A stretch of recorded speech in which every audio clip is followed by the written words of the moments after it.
Varsity football traveled 4 hours south to face the Joplin Eagles last Friday for the District 3 Championship.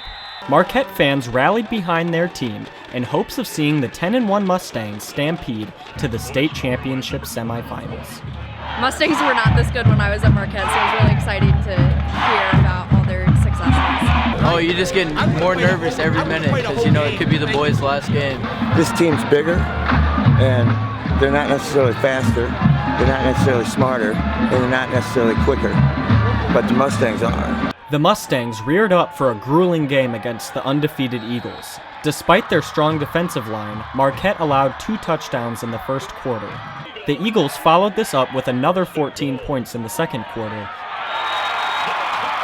while the Mustangs clinched just 1 touchdown with 0 seconds left on the clock.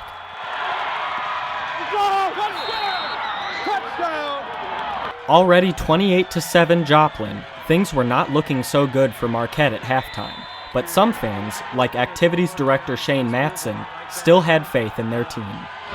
When you come into a situation like this, it's almost like you're playing against the entire town, which is kind of cool because we don't get to do that very often. Joplin's got a great team, which is really obvious, but you can tell in the last 2 minutes our guys are not going to give up. And that's why we drove down the field and got 7 points.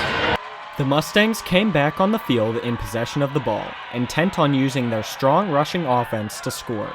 However, 15 minutes later, just yards away from the goal line, they had no such luck.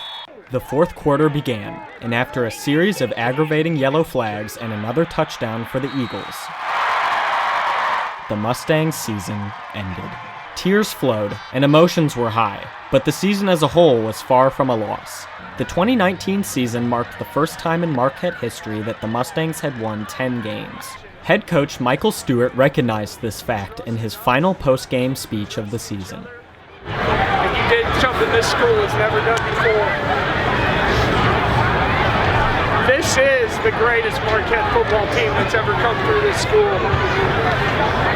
I think it's important to be reflective of the things that you can improve and the great things that we already did, but it's important that we kind of cherish the moment. We did some great things, and that's important. Learn from the mistakes and work to better ourselves every single day that we get here.